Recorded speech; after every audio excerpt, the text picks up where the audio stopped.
Social Media Help Desk. This is the time every week when we talk about what's new in social media news of the week, and all the things that have been working for us or not working for us around the agency, because social changes frequently. I'm here with two of our content editors. This is Kim and this is Shanice. And we are coming to you live from KWSM Atlanta. This is our Atlanta office where these ladies work, and we're excited to have you with us today. We do this every week on Tuesday at 12:30 Pacific time, 3:30 Eastern time. So today, a lot of news to talk about, and the first is that Facebook, Twitter, and Google have gone through and removed a lot of fraudulent accounts that they came from entities in Iran and Russia. I know. And so they say that this is accounts, groups, and pages led by these entities, and they were alerted to this by a cybersecurity firm. The firm's called FireEye, and they alerted those channels that these things were happening, that people in Iran and Russia were creating these fake pages to influence people. You guys remember that there was some suspicion that that could have influenced activities in the midterm election back in November. So they went through and they removed all of these accounts, the pages, the groups, and said, you cannot mess with our social media, we're taking it out. And I'll read you a quote from CEO of Facebook, Mark Zuckerberg. He says, what does he say? He says, these were networks of accounts that were misleading people about who they were and what they were doing. We ban this kind of behavior because authenticity matters. People need to be able to trust the connections they make on Facebook. So I like that he says that. Authenticity matters. And I think it's true that you need to be able to trust who you're connecting with on Facebook, that they're not, Russians trying to sway us in some way or whatever, or anyone trying to sway us in some way for that matter. What do you guys think about that? Was it the right thing to do? Absolutely. Yeah, absolutely. I mean, that's why we always tell our clients, we try to stay as authentic as possible and, get to know them and how they would post and get to know their brand so much, because it's important for us to be authentic, because it helps us build a trustworthy audience. Absolutely. Yeah, you can't really trust something that doesn't feel real, right? Yeah. And these days, so much information, people are getting so much news and information from social media that, we know people believe what they read on Facebook. And so it's easy to sway people to, to information that may not be true if you're putting it out there. So I think it's a good thing that they've cleaned up the accounts. Yes. And we'll move forward with authenticity, which we are big fans of. So the other thing, speaking of authenticity, is that people are really liking Facebook Watch. And I'm the first one to say that I don't really get it. I'm not a Facebook Watch fan, but on August 29th, just a few days ago, they launched Facebook Watch, which is, Kim, help me explain what Facebook Watch is. Facebook Watch is pretty much where you can get all of your videos, and it'll be from trusted sources or different companies. You won't see a lot of everyday users such as ourselves posting content that'll go on there necessarily, but they've actually had some shows that are specifically to Facebook Watch. One thing that I was talking to Shanice about for one of her clients was Red Table Talk. It is hosted by Jada Pinkett Smith, and she talks about different things, families, relationships, all kinds of different topics, and that's where it's hosted specifically for that. That's how I actually discovered Facebook Watch was actually a thing through that show. Well, and Facebook Watch is sort of like the YouTube competitor, right? Because they want us to watch all our videos through Facebook, and it's original content to Facebook, right? It's not just videos that people take and put up there, but it's like Jada Pinkett Smith made her own show for Facebook Watch. So it's kind of like a competitor for something like Hulu too, right? Yes. So it's a lot of original content. Now, I misspoke a little bit because I don't really have a bad feeling about Facebook Watch, but what I don't understand is Facebook Watch parties. Isn't that a thing? Watch party on Facebook? So I know I've seen in a few groups that people have watch parties on Facebook. So there is a Red Table Talk group, so you can have a Red Table Talk watch party within that group, and everyone watches at the same time, and they then comment. So if you're someone who posts a lot of videos on Facebook, it may be beneficial to you to go to Facebook Watch and then build a group around it and get more engagement and traction that way. We've said this before on this show, but it's sort of like when people watch TV shows and then they all tweet about them, right? They live tweet about them. So this is doing that on Facebook. So now Facebook's trying to compete with YouTube and Hulu and Twitter, right? I mean, they're trying to take over the world. We've always known that. But it's working because they say that 50 million people in the U.S. have watched at least a minute of video on Facebook Watch. So it's catching on, right? And what you may not have realized is when you see videos in your news feed that you want to watch later and you hit save for later, it goes into Facebook Watch. So now you're going to see that content in Facebook Watch. So they're kind of like channeling you in there, driving you to do it. But we've known for a while that Facebook was trying to compete with YouTube. That's why native video on Facebook is so important now. When we upload videos for our content, it gets priority in the news feed because Facebook wants you to watch videos on their channel and not go off to YouTube or follow a link to YouTube, that sort of thing. And it's probably why Facebook Live, right? Yes. Here we are, pot calling the kettle black. This is probably why Facebook Live is so popular. Because people now like to watch video on Facebook. And I was talking to one of our colleagues, JC, a little bit earlier today, and I was saying that, it came out maybe a year ago that Mark Zuckerberg said within 5 years, Facebook will be all video. And you can see that in your newsfeed, that it's trending more that way. I mean, what percentage of your content you think when you scroll through a newsfeed is video? Oh, a large portion. Yeah, it has to be at least 85%. Yeah, over 50 for sure, right? I would go with 80. Yeah. I mean, most of the posts I see these days, if they're not just for my friends putting out status updates, but most of the brand content we're seeing these days, and absolutely. that influencer type content from most popular pages is all video. So, and that speaks to the fact that Facebook is pushing it, but it also kind of speaks to the fact that we have short attention spans. Yes, that's true. Right? People like to watch video. And so, maybe something like this, even though the topics we talk about, we also cover on our blog, a lot of people would rather watch it this way, watch us talk about it than read the information on our blog. So that's interesting.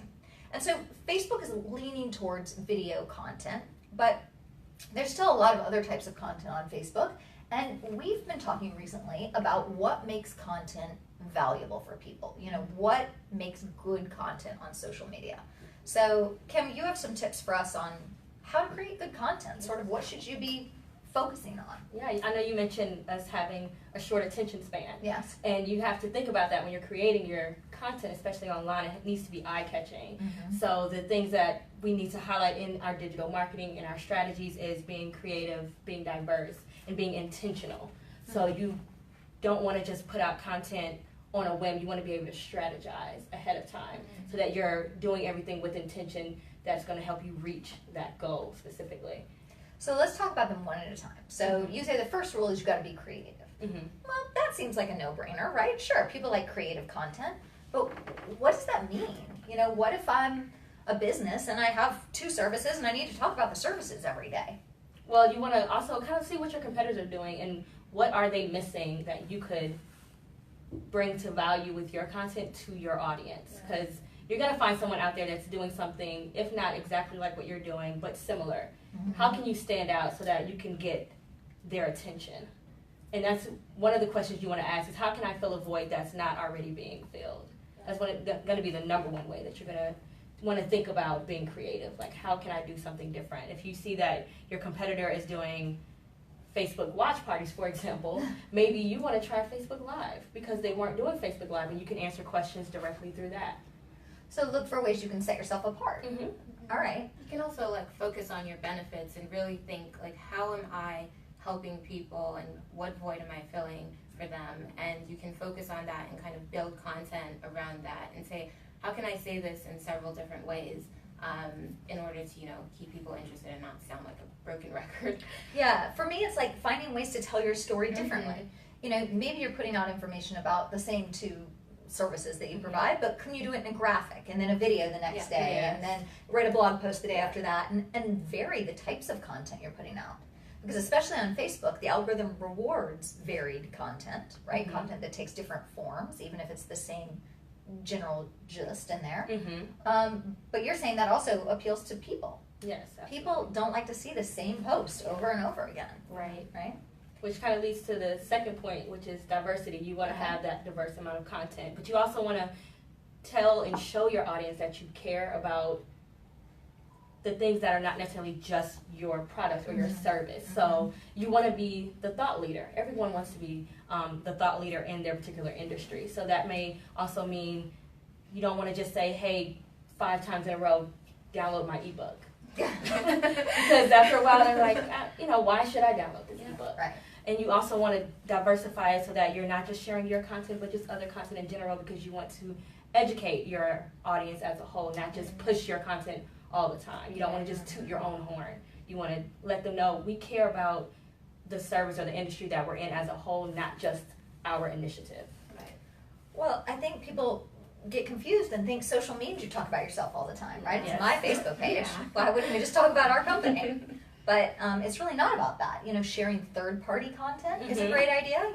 You can still be an industry leader or a thought leader by sharing content you didn't write. Right. You just become a resource where people can find content about your industry. And then that helps you as well. Like if you post something that another publication or another business published, they could come on your account and see, oh, this company posted something of ours, let's like it, and then their audience sees it, and you get more traction that way. Or they could even return the favor and share something that you posted. Right, that networking aspect of Yes. it. Yeah, I think that's important. All right, and then let's talk about your last part. This might be the most important, intentionality. Yes, intentionality. You have to keep your target audience top of mind when you're creating the content. And that's why we stress the importance of strategies.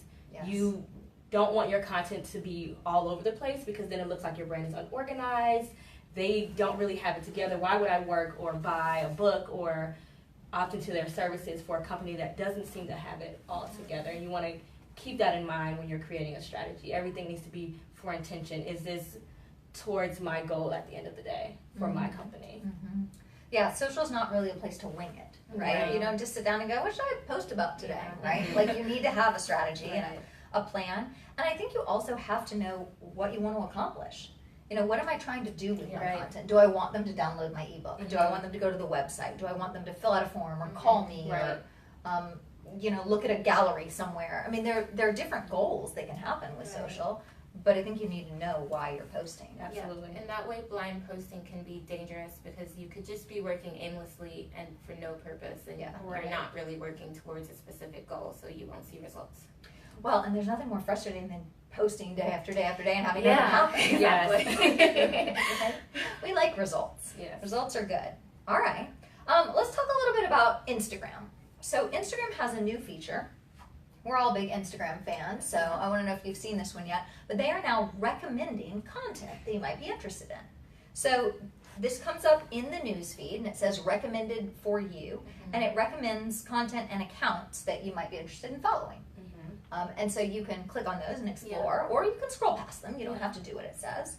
But they think that this is going to be the best way for people to discover content they care about and find new people to follow.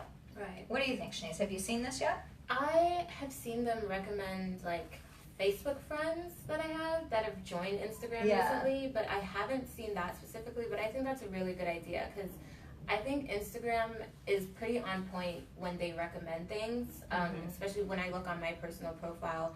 I know I get a lot of things that are similar to people or bloggers or companies that I already follow. Right. So I think this could be beneficial for companies in general, especially if they're networking properly on Instagram and interacting with their followers and interacting with other people in their industry, so they could come up in those recommended posts for people. Yeah. Have you seen it yet? What do you think? I've not seen it yet, but I'm interested to experience it. And I say that because I often find myself in the discover portion of the app to just kind of see, well, what are some different things that my friends may be liking or that's really popular. So I'm interested to see how that will differ, how the discover feature will differ than the recommended for you. Aside from I'm scrolling and then I see things that, I don't follow this account. It will be more natural to the flow of how I use Instagram, but I'm interested to see the difference in the content there. Well, so you said something interesting, because I'm going to predict, you heard it here first, that the recommended feature takes the place of Discover tab. I can see that. I think that's going to go away, because unlike you, I will look at I see the recommended for you all the time on Instagram, but I don't ever click the Discover tab. Like, I never go and do it myself. But if it's in my face, and quite frankly, they recommend a lot of dog stuff for me. And so, it's stuff I will click on and I will look at. But I think it's also because Facebook owns Instagram. Yes. Right? And I interact with a lot of rescue Yeah. and dog content Yeah. on Facebook. They've got to be using that information Yes. to see what are they going to show me on Definitely. Instagram. So mine's been pretty targeted. You know, the recommended for you, I will dive right in. I check them out. But I think that they're shifting towards having people discover things this way so they can get away from a lesser used feature. Mm-hmm. That's my prediction. I We'll think see it'll how it come works. true. You do? You're on my team? Yes. Okay, good. We'll see how it works. Somebody we know is really good at Instagram Yes. is, I was going to say our girl, but I'm going to say your girl. Your girl, Kylie Jenner. Shanice, you basically wrote an article recently about what can we learn about social media from Kylie Jenner, Yes. which, you know, I'm open. I mean, she's a billionaire, so what she got to teach us, that's good. Yeah. And she's very good at social. Tell us what you learned about what Kylie's doing that's working. Well, initially, I heard her come up on the radio. Well, these hosts were talking about her, and they said, oh, she makes like $1 million per post on Instagram. And I was like, well, she's got to be doing something right then. So I did some research. I looked through her Instagram feed and just saw different things that she was doing that could actually help you out. So first off, Kylie started, if you don't know, her lip kit business based on the fact that she was posting on Instagram and telling people about different brands of lipstick that she was wearing, and those lipsticks would sell out. So like third-party brands. Yeah. Just I'm wearing Chanel or whatever. Yeah, Okay. and then she was basically selling the products for them. Nice. So she thought, hey, if I'm doing this for them, I could do it for myself and make money off it, which was smart. So that's one thing. Like, she found her niche and she ran with it. So she just built her brand and strategized based on this one thing that she just thought, hey, this is a really good idea and this is a void that I'm filling. So I'm gonna go with it. And obviously it's been very successful. So you think she started getting big on Instagram because she was launching this brand? No, you think she launched the brand because she was big on Instagram and Yes. could sell her lipstick Yes. there. All right, Yes. let's see how this works. Yes. So then I kept digging and I saw that I don't see just lip kit after lip kit. She's not just talking about her different shades. She's giving us little glimpses into her life, and she's basically telling her story, which is what we always tell our clients. You know, we tell your story, and she shows us when she goes to a party, when she goes to a new restaurant. She gives us pictures of her daughter, which her audience obviously loves. So she thinks about her target audience, and she gives them what they want on Instagram. So it's lifestyle content, Yes. really. It's not just product after product, because that's a good lesson for us and our clients, right? Is that even if you're selling a product, you have to have something else around that. Like, in her case, it's probably aspirational, right? We all want to go to the best parties and wear the best clothes and all the things that she's doing. And so giving us a glimpse, it's sort of like taking us behind the scenes a little bit. You know, putting that content out that engages us because we want to know what her life is like. Exactly. And then the best way to be like her is obviously to wear the same lipstick. Right. So, You're right? living the I mean, Kylie Jenner life. if I can't go to her parties, I can at least have her lipstick on. Exactly.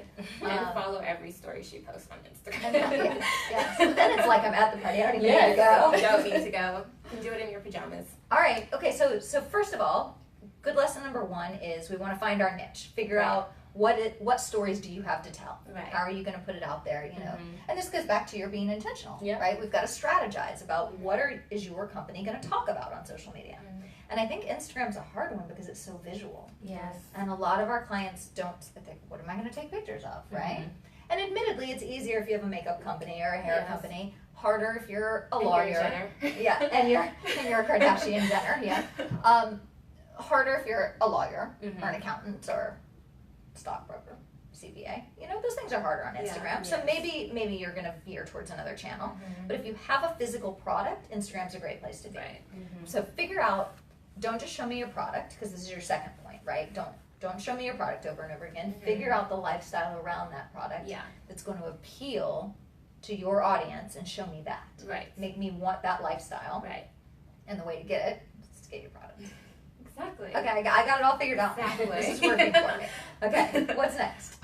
Okay, so she's not afraid to collaborate. I mean, her sister Kim Kardashian also has a famous makeup line, but they have done several collaborations together and they've all sold out.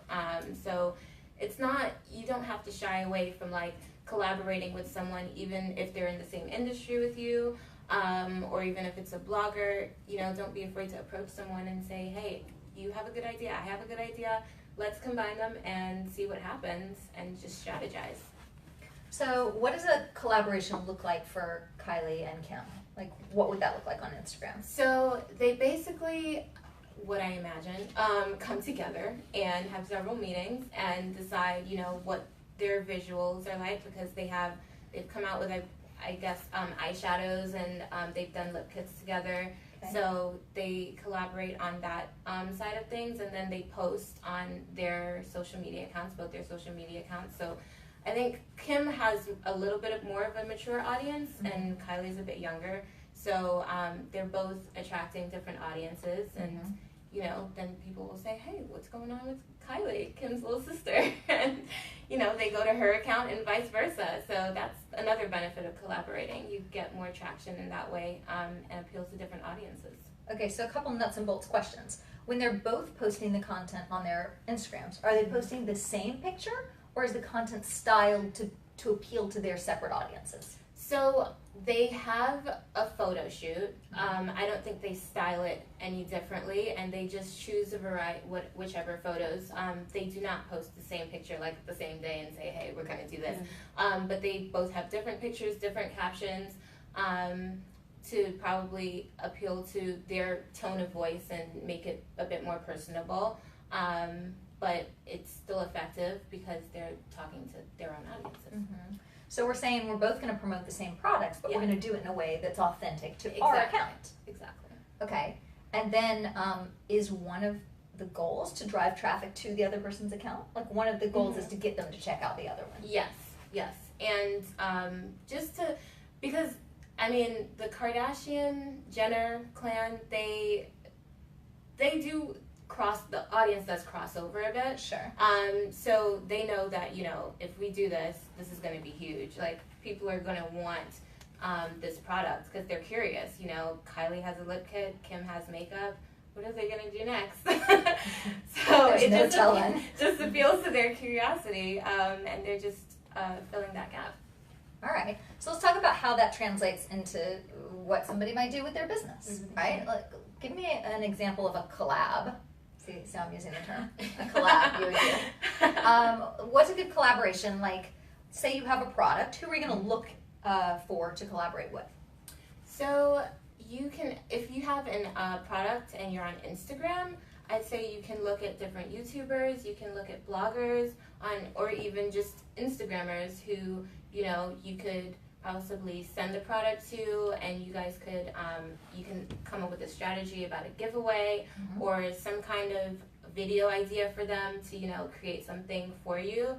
And you both can just, I've even seen bloggers collaborate with other bloggers in which they, you know, do giveaways together, and they say, you know, follow her page, and then the other person says, you know, go back and follow her page, and then follow the company's page.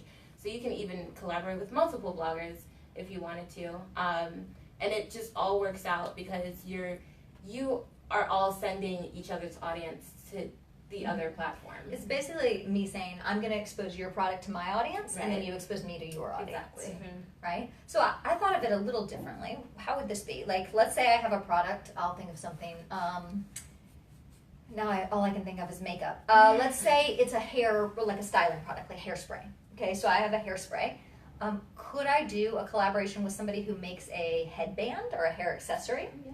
You know, and then we can do styles where we do the headband and the hairspray and the same pictures, and then we share. Like, that would work too, You right? can definitely come up with a campaign like that. Maybe even put it in a little kit and have it where it complements each other. Come up with some tutorials.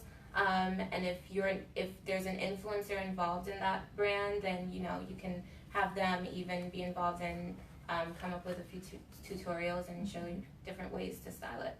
Well, a lot of times what we do for clients is work with influencers, but then give the influencers a coupon code, right? So when they expose our client's product to their audience, if the audience buys it, they get credit for that, right? They get a kickback in some cases, right? They'll get a percentage of those sales. Yes.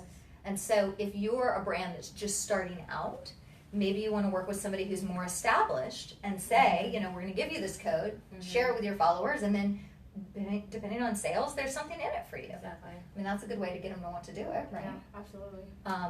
So I think, you know, new companies that's good for, companies that have products that work well with other products, and companies that are willing to go out there and make relationships with other influencers and maybe want to broker that relationship to sort of help get their products out to more people, right? Yeah. Right.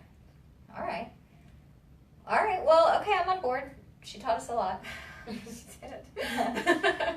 else that we should talk about before we leave the subject of Kylie Jenner? No, I think we pretty much covered it. Yeah. And should we all go follow Kylie Jenner? I don't know about that. Yeah. I don't think we're in I don't know if I'm there yet. Yeah. All right, cool. Anything else? Parting thoughts about content from you, Kim? No, I think a lot of what we touched on with Kylie Jenner was also what we mentioned with the Yeah. three tips. They all Yeah, a somehow lot of them together. overlapped Yeah. and coincided with each other. Yeah. Well, it's funny how the fundamentals are the same, Yes. right? What makes good social makes good social, Exactly. no matter what channel you're on. Exactly. You know, next week we'll talk about how we relate it to LinkedIn or YouTube or something like that. But, you know, I beat this to death, I know, but it goes back to what makes compelling content, what makes compelling stories. And it's the same things I learned when I was in TV, you know, that content that appeals to people. And so it's not a surprise that engaging content is the same across all platforms. Right. You just have to understand how to look at your business that way and decide what stories you have to tell and how you're going to do it. All right, thanks for joining us. It was fun. Thank you, ladies. It's fun. Yes. If you need, so we're going to be back here next Tuesday, 12:30 Pacific time, 3:30 Eastern time. But if you need more help and advice until then, between now and then, there's a couple of places you can get it. First, please check out our blog. Our website is KWSMdigital.com. We have a blog that we write on every single day, so there will be lots of articles that you can read to learn how to do social better. We also have a YouTube channel, that's KWSM Team. And on the YouTube channel, we have tip of the day videos, and we also have past episodes of this show, so you can see all the things we've been talking about. And if you just can't find what you're looking for, go ahead and send us an email, tips@kwsmdigital.com, and we will answer your questions either directly or maybe on this video next week. In the meantime, have a good week, and thanks for joining us.